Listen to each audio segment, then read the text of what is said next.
lower, I'm going to say concourse. You get to hear this, lucky you. Enjoy our dulcet tones.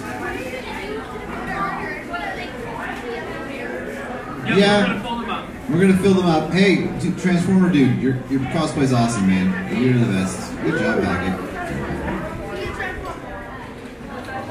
What? No way. Guess who up here?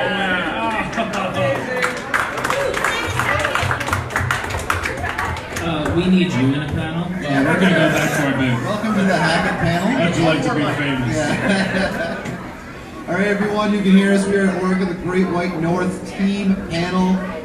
Auric, who has been around since, was it 2015? 2014 actually was the first reveal of the character because it was he was created as a mascot for the show, designed by amazing artist Mike Ruth from Toronto, and the name was actually provided by Catherine Montigny from Jump City.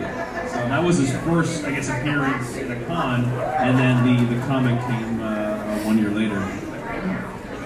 And so now we're, math tells me 5 years later, if my numbers serve me right. I went to talking school. And you guys, what I like about Auric is that he's this homegrown Northern Ontario superhero. Davis, you work for the city of Timmins and are a civil servant in that sense. So to be part of, did that have a piece of creating Auric for you? I guess so. I've always loved my community, and being able to showcase some of the things that I find cool around here has been kind of an extra little bonus to be in this. That's awesome. Very cool. For the rest of you guys, is there any piece of you guys that ends up in one of the Auric page or in Auric spirit? I did draw myself and Davis in issue 2. And then I started doing other, and then I drew Josh in issue 3, I think it was,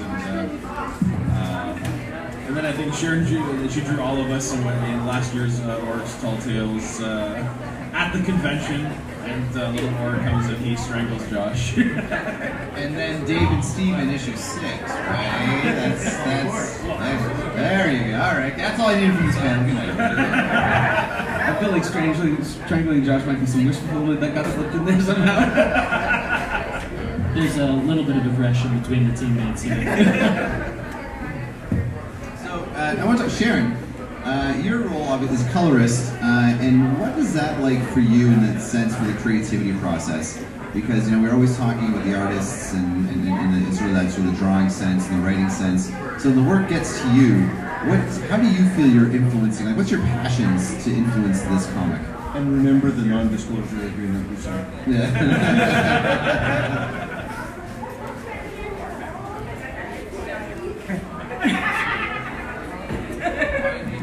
I'll do my best. Well, I would say even if it's my job to color,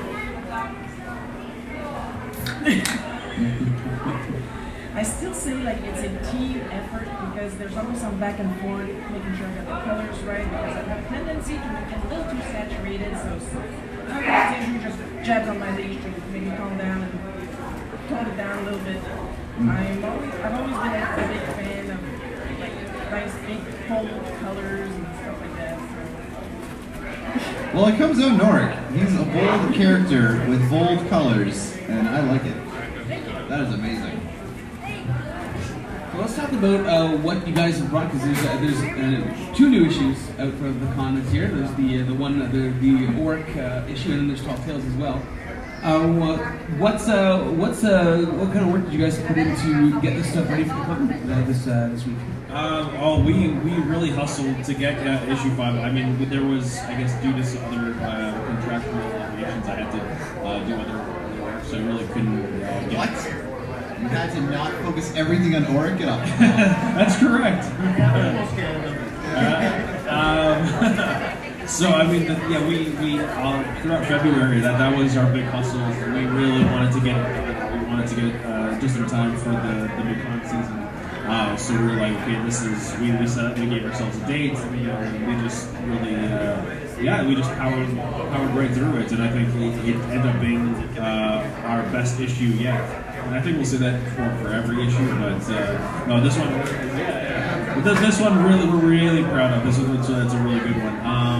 And then we were kind of debating because since we just had finished it and we were like pretty exhausted, and we were thinking, oh, what are we going to do for 10 minutes? Because we want to keep the tradition alive and always bring something new. And so we're like, okay, well, why don't we? We've been doing the Tall Tales for a while, and then we started doing them on Patreon. So we started a Patreon. We started to have a monthly Tall Tales for the patrons, and we decided to put a digest together for the kids.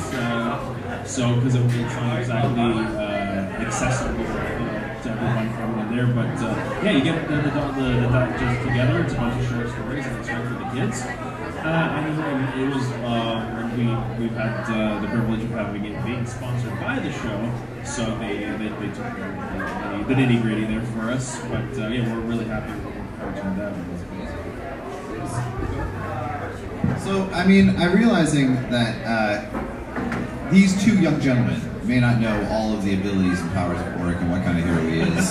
So I thought perhaps maybe one of you guys can give a brief explanation of what we're talking about. This comic, like everyone's aware. Like, what is Auric all about? What is his shtick?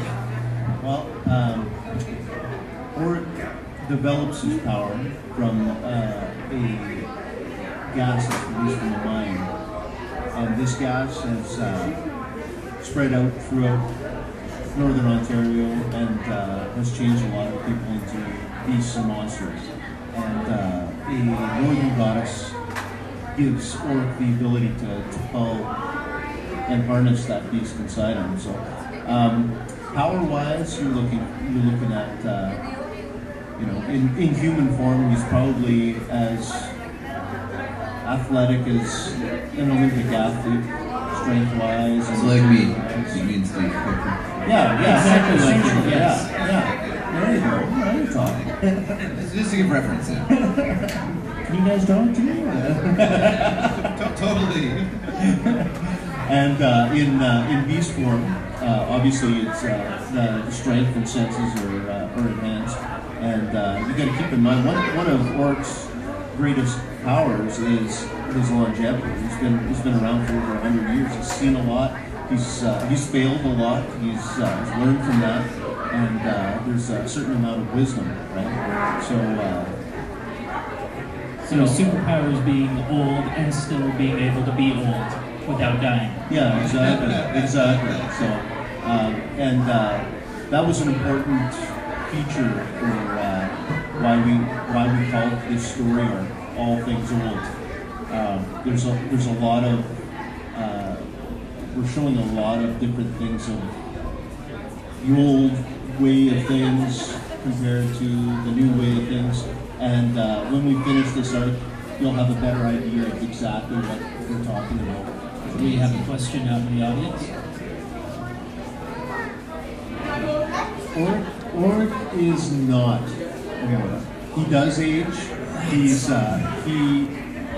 not as powerful as he used to be.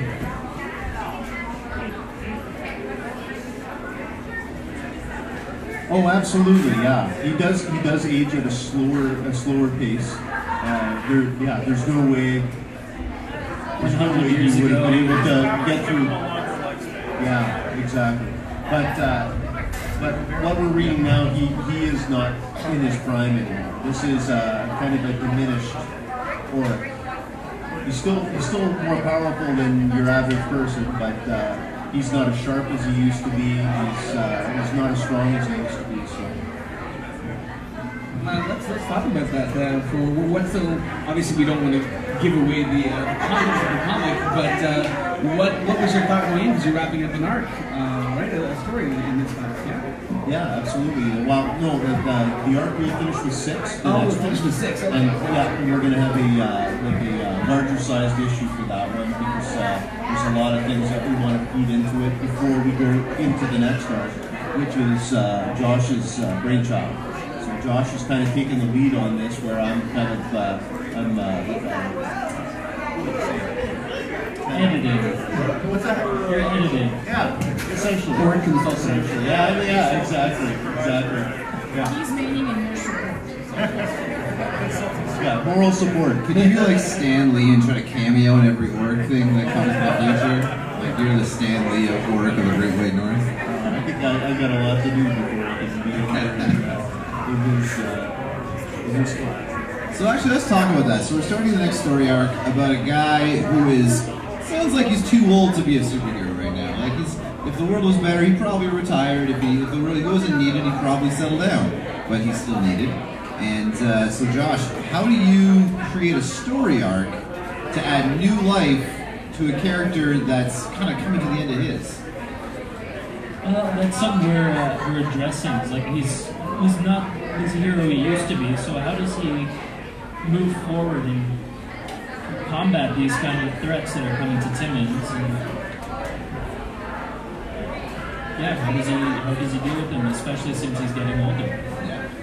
Make him a Time Lord regeneration.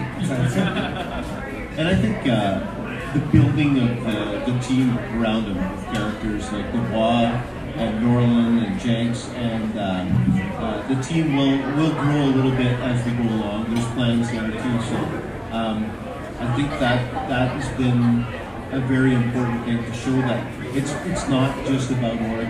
It's a community of individuals coming together and fighting for the Question, and I'm back here. So talking about the arc, we're going to the next story arc. Auric is going to continue to age. We know is going to happen. No spoilers there. We all get old. How is the art going to reflect that? How is the artistic team going to show that in the next story arc? If he's older than he was the last couple years.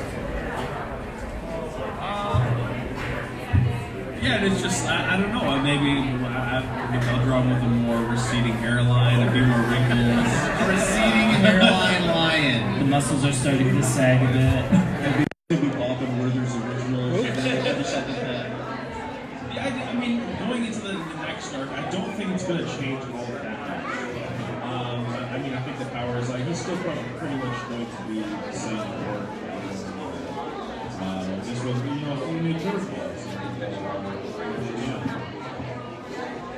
He's probably going to bark up a few more hairballs.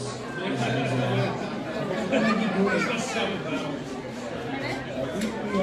few surprises over the next month.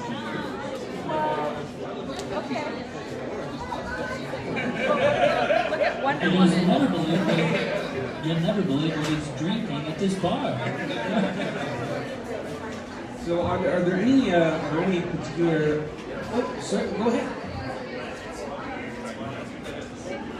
What year was Auric born in? That's a good question. He was probably in his teens in 1912, so late 1800s. Let's say. When was he born was the question. Record keeping wasn't as good then. No, exactly. He was probably about 18 when the accident did happen, and that was in 1912. So I guess it's subtract 18 from that, 1896. He didn't exactly have birth certificates back in the 1800s. So coming up with with this arc and the stories that are coming out, are there any particular messages or story beats that you guys are excited to talk about, or that you want to bring forward?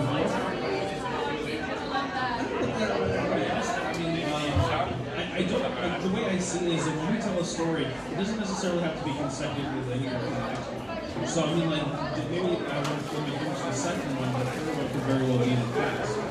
It could show an arc of Auric actually in his prime, during the war or something like that. So you could see how we operated back then, and actually seeing, okay, so I'd like to see that. I'm excited to get a little bit more into the other team members too. We were able to with issue 4 delve into who the wires and what kind of character really is, and I think we've got a lot of potential with that character to make things a lot of fun stories. And with the one shot from Roland that we did last year, I think we all had a lot of fun doing it. Right?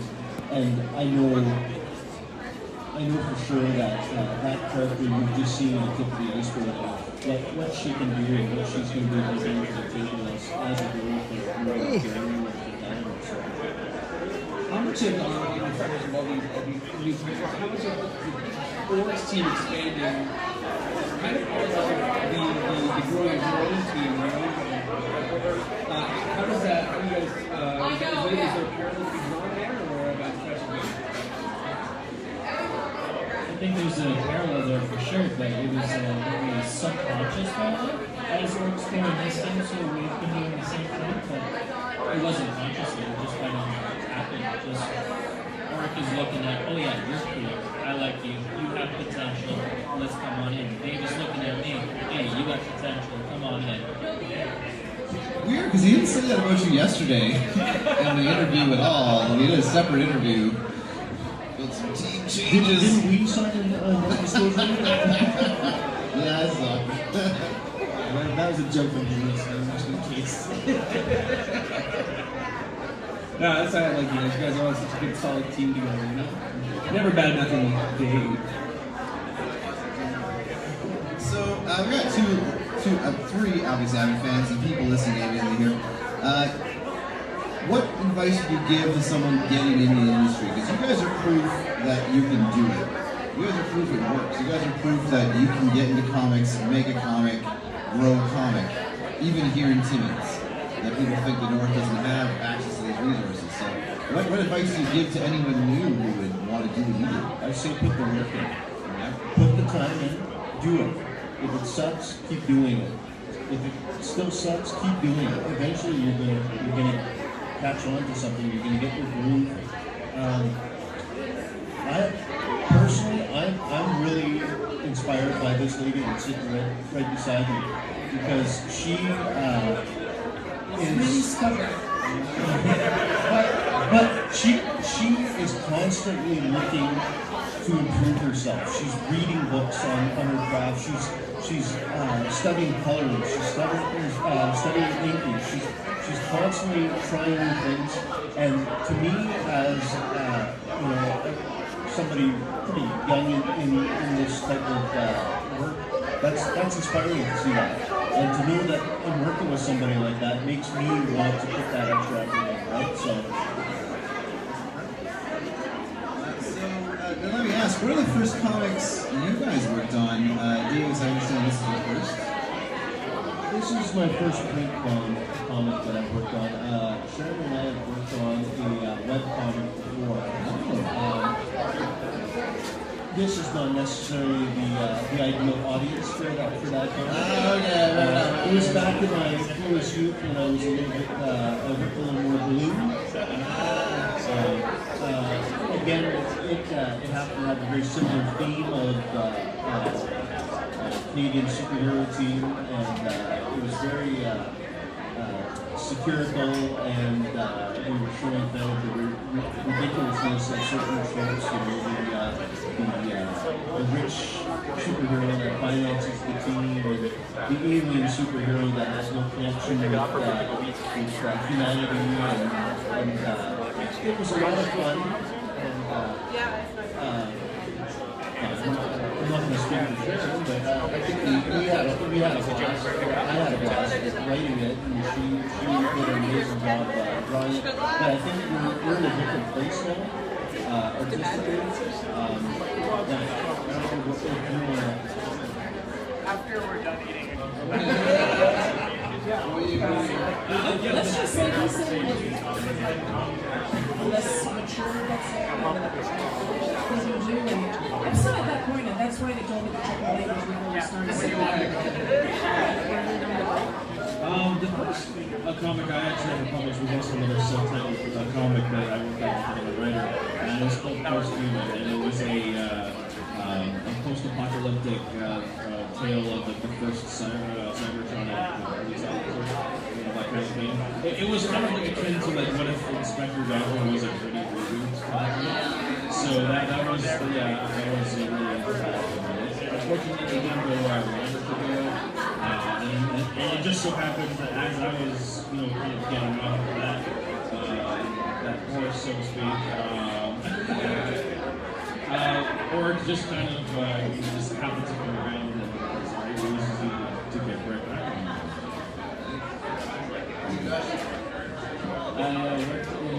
Drew and wrote my own comic strip for the university newspaper, featuring myself in a talking duck. Where is this talking duck now? I got really hungry one day. Nicely done. Is there any other, aside from work, is there anything that you guys want to talk about in terms of the projects you guys are working on in your own lives?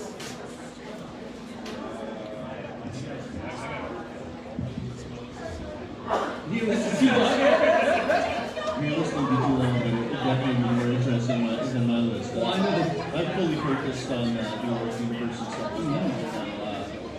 Like I said, Josh and I are collaborating with issue 7.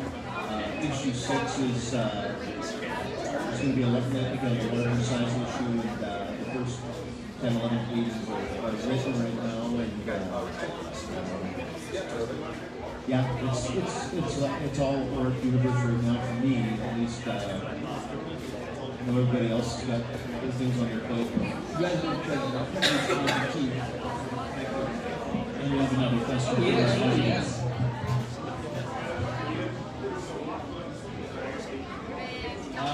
What other universes do we have aside from Auric Universe? The only together that's all we do. We do the Auric series, and then we do the Tall Tales, which is a completely different continuity. Just a bunch of stories for kids. Separately, I mean, I do work for I work for Chapter House Comics, which is another Canadian publisher, and which we publish Captain Canuck and a bunch of other things. So I do a lot of stuff for them. I've done work for Archie Comics as well. I mean, I still am doing work for them. So professionally, I've been given a lot of great opportunities to work with such great creators, and we have kind of helped me grow as a creator myself. So I get to learn from the best to become to become better, and yeah, more versatile. And I find myself being more attracted to comics for kids. Mainly just simply because it's a market that I still think really needs growing, and I have 2 kids of my own, and they're a great source of inspiration for me to pursue that, and I've been doing that. I'm working on a kids series for Chapter House called Canuck Adventures, which is very much a Tall Tales style, Right. But it features these characters. So I mean, that's something that I would like to see myself, keep growing, and one day maybe DC will do a Batman Kids comic. So right now we only have the Auric Universe, the Tall Tales Universe, and then we have a lot of other stuff coming down the pipe. Got a lot of ideas, so maybe there will be another universe in the world. On the subject of Tall Tales, obviously that's aimed at a younger audience. But is there anything that you can put in Tall Tales that you can't put in or is there ideas that you can explore in Tall Tales? Tons galore. Tons galore. We break the fourth wall a lot in Tall Tales. Yeah, there's actually, you can see, but one of the short stories literally is one of our, bad guys is attacking Auric, and he's charging at him, and he literally goes through, he hits the actual panel border, and he gets knocked out. Like, that's how he gets knocked out. That's just the genius of Joshua Rose, everybody. So you want to add to that? Tall Tales is Auric's past that we didn't see yet. Just There's characters that you meet later on in life, like 100 years later. So it's more of a what if alternate universe that has no the color gray in it. a big crossover event. Orc beats tall.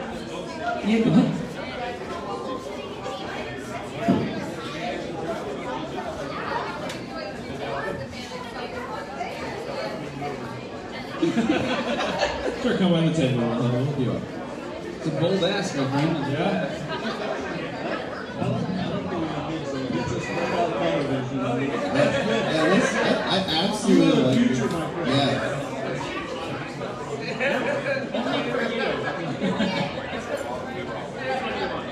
Oh wow, that actually works.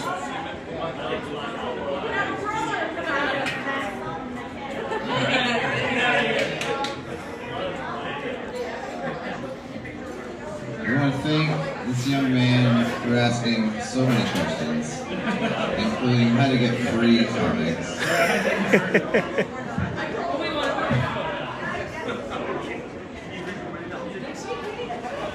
I've never seen that work at a panel, so great. Can I know the stuff you guys are wearing? For everyone else, it's $7. It's actually positive. We've got to make up the difference in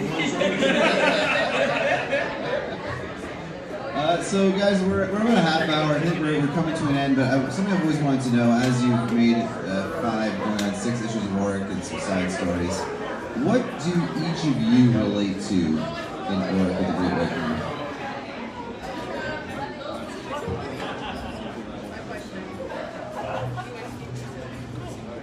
I know I was attracted to Auric the Great Awakening.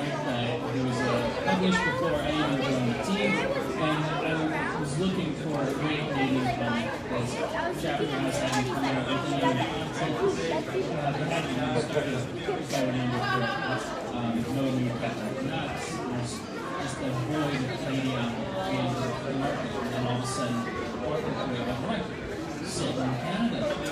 So it was really filled with something I was looking for with pride, a sense of pride in my country. Yeah, that's actually what it says. It's essentially the way I felt about things too. There's so much talent in our Canadian comic book field, and just being doing our little small part of it has been really rewarding for me personally.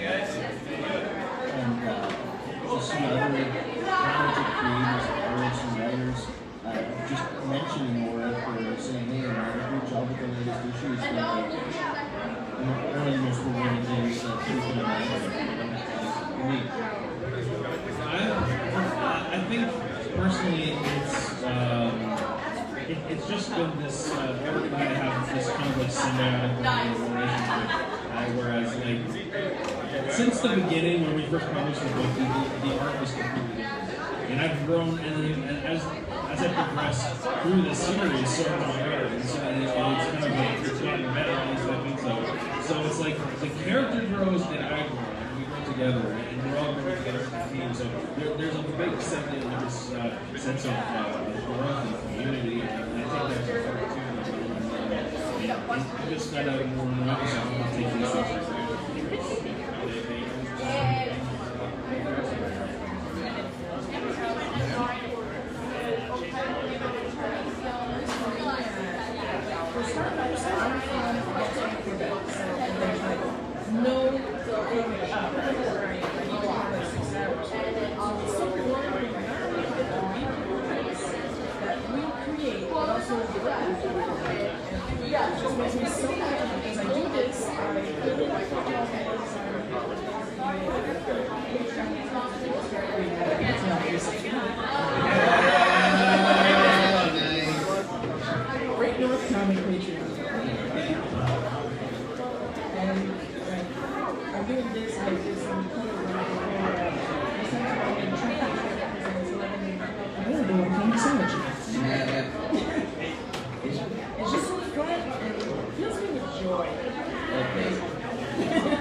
I would relate very much to Auric's handsomeness and strength. I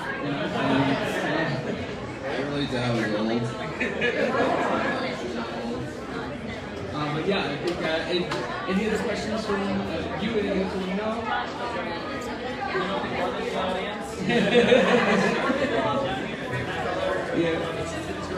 What is there? Is it true you have a website? Yes, I do. It's called bootlegcookies.com.